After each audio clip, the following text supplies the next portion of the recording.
Two very different moments in time. Yesterday, sunny, dry. Today, Denver's covered in a fresh blanket of snow. So while the falling snow has tapered off, it is certainly not getting any warmer overnight, and the roads are icy business. Glad that you are somewhere safe and warm and watching us tonight. I'm Kyle Clark. And I'm Kim Christensen. The plow drivers have a long night ahead of them. They've had a long day. They're going to be working through the night, making sure the roads are safe. 9 News reporter Shalima Maharaj is out in Aurora for us. And Shalima, cold night makes you want to just pull that toque down a little tighter. Absolutely, absolutely. I have a big collection, so I'll have to bring you guys a couple. But where we're standing right now, it is absolutely slick. But on the roads, we've been seeing a lot of those plow trucks going by. Typically, when the crews are prepping for a snowstorm, they're going to be laying down that liquid de-icer. We're well beyond that point right now. Their first priority is to be able to create as much traction in time for that Thursday morning commute. I like the snow. I like to plow, so bring it on. Jay Acker has been a plow operator with the city of Aurora for the last 18 years. Well, we do have a snow rodeo every year that we compete in. It's not just a job. Yeah, it's a little intense. You've got to be able to maneuver the course and not hit any cones, points off where cones hit. Some roads will likely freeze up. That's why we're all going to be out here for the rest of our shift and next shift, is making sure that the streets are melting a little bit, having some material on there so we get traction. Inside these tents is granular, a combination of sand and salt. On the south side of Aurora, we have 18 trucks. Kurt Broxma has also been here for 18 years. Right. He's the street operations supervisor. Out of the north facility, we should have 16 trucks out right now. Throughout the evening, crews will be monitoring areas across the city, picking up on where they're needed most. They just have one ask as they make their way out there. I would really like to say, please don't pass a plow. It's not good for anybody. Let us do our job, let us get the road clear, and then you can go. Now, we asked them both what the most severe weather event that they've experienced in their careers was, and their answer was exactly the same. It was the bomb cyclone from a few years ago. Of course, this was nowhere near as severe as that, but we have seen it for ourselves. We've experienced it for ourselves on the drive up here. Be very careful on those roads tonight. They are slick. Reporting live in Aurora, Shalima Maharaj, 9 News. So, I mean, it wasn't a major snow event, Kathy, but it was our first decent snow of the season, and every event's a major event if it's icy and you wrap your car around a pole tonight. So. Yeah, you pay attention. Yeah, and Kim and I are just praying we can find one of those plows and go just behind it. We won't pass, but maybe on the way home tonight. Safe distance, yeah. And guide us home. We appreciate those men and women so much.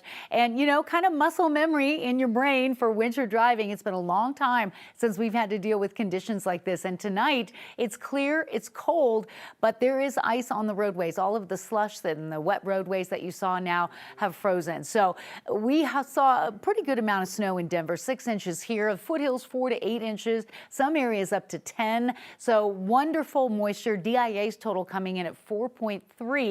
But for the season, we need about 56 inches. We got a long way to go. We're getting there, though.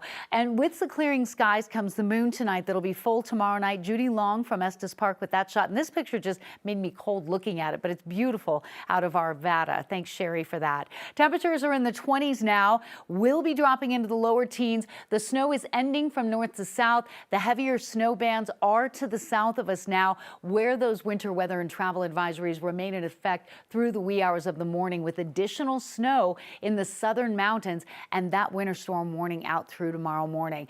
We're done with the snow, clearing and cold. We're tracking the next system that will bring a little mountain snow in about 36 hours. So kind of getting into that pattern, which is great. A cold night ahead, but your weather headlines include a warming trend just in time for the weekend. Details on that coming up. Jefferson County is taking a new approach to helping the homeless during severe weather. The county has ditched its emergency shelters in favor of motel vouchers. Jeffco teamed up with 6 cities and pooled $2 million to hand out 200 motel vouchers for each severe weather event. But according to county data, there are 494 unsheltered people in the county. The executive director of the Mission Arvada Day Shelter fears not everyone knows about the voucher program. Definitely a lot of confusion because they're not all here every day, obviously. And so they may have missed getting pre-registered, or maybe they weren't here the day the vouchers were being handed out. So that's challenging. County officials admit some people are doubling up in their rooms to stretch the vouchers even further. They're reviewing the program monthly. President Trump has not been shy about using the pardon power. No, I mean, he used it 3 times today alone. And one of the names may ring a bell for old school sports fans in Colorado. 9 News anchor Phil Lupoff is along to explain why the pardon of Tim Lewicki is a first for Trump.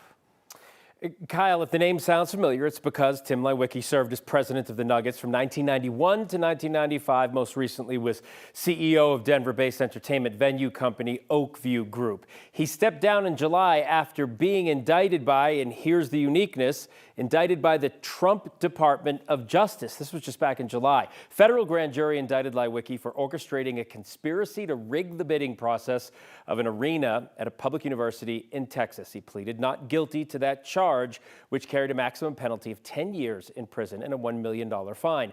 President Trump issued him a full and unconditional pardon. And in a now deleted tweet, the former executive previously criticized Trump as the world's, quote, single greatest con man. But today, Lewicki spoke of his profound gratitude for the president. Also receiving a Trump pardon, Representative Henry Cuellar and his wife, Cuellar, a Democrat from Texas, he and his wife were indicted last year on bribery and money laundering charges. And remember, on his first day in office, the president pardoned nearly all the defendants charged with the offenses related to the January 6th attack on Capitol Hill, even the violent offenses. That's roughly 1,500 people. And most every president is criticized in one way or another for their pardon choice. Recent example of that, President Biden, for pardoning his son Hunter a month before leaving office. Kim?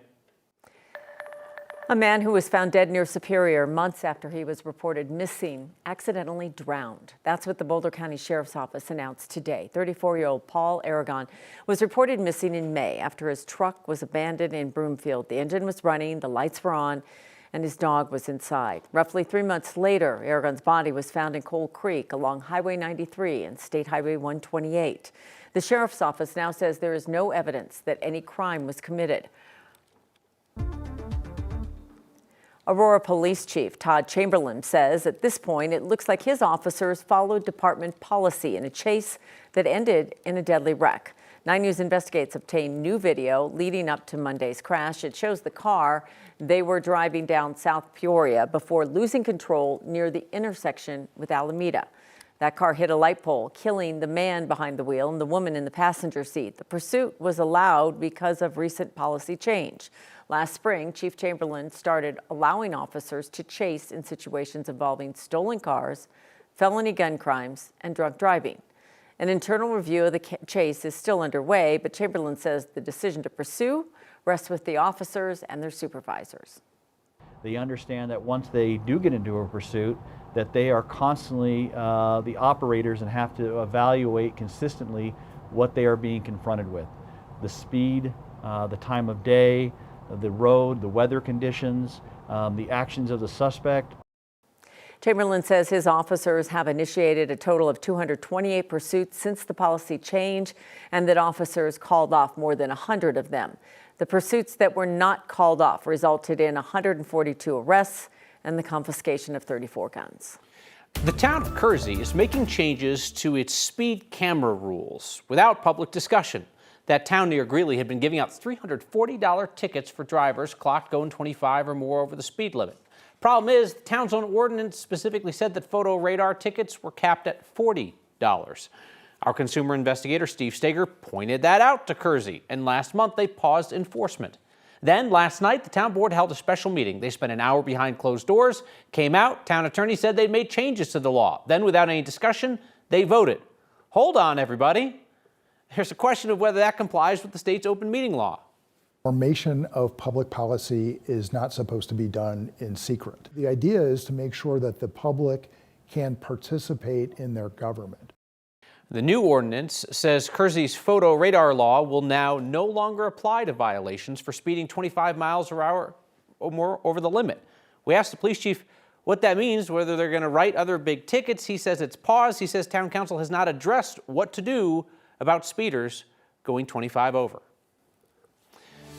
Commerce City opened its new outdoor ice rink tonight. I mean, this was a perfect night for it, right? Yes. I mean, it's icy everywhere. But I mean, a week ago tonight, it would have been pretty warm. We could open one up right here, Right in our outside on backyard. Spear. But while today's snowstorm brought the temperatures down, it created another set of issues. 9 News reporter Colton Chavez is at the Civic Center. And Colton, the show must go on, and it did. Yeah, guys, it sure did. And with all this talk about freezing temperatures, yeah, who would not be excited about it when you're trying to operate an ice skating rink? Now, the addition of the ice skating rink is a part of the festival market that they have here in Commerce City every year. But what organizers tell me is that, a lot like the Colorado weather, it was hard to predict whether they're going to be able to open today or not. Where's that Christmas music? We're calling this the Winter Wonderland Ice Rink. During the season of giving, it's hard to think that too much of a good thing can be bad. Too warm, of course, is bad, but too cold and too much snow is a problem as well for trying to get this ice skatable and safe. Thanks to the Denver metro area's first big snowstorm of the year. And as you can see, they're working at it and trying to get this place ready to roll. Opening day at the Civic Center's ice rink has been busy for Travis Huntington and his Commerce City crews. They have been out here a good portion of the day, I will say. Travis says it's a day the city was unsure would come after a weird start to the season. At first, it was too warm for an ice rink, so it's like even last week it was actually pretty warm at some points trying to install the ice. City staff says they wished for this week's storm. We've actually have had a plan in place that if we've gotten this level of inclement weather, how could we still be able to pull it off? And we've been able to hit that plan at every point through that checklist. City manager Jason Rogers says that meant spending most of the day clearing the Civic Center of snow. How do you have Christmas or Christmas events without snow? In Commerce City, it seems too much of a good thing isn't too bad after all. No, we're certainly hoping that people will be willing to get a little bit chilly and come out here and have a good time with us. If you missed out on the action tonight, that's okay. They're going to be opening the skate rink during the week. You can either bring your own skates or you can even rent from a location right here in front of the Civic Center, which may be a good idea for us guys because we're hearing that the roads are slick. We maybe need to borrow some ice skates of our own just to get back to the station tonight. Live in Commerce City, Colton Chavez, 9 News.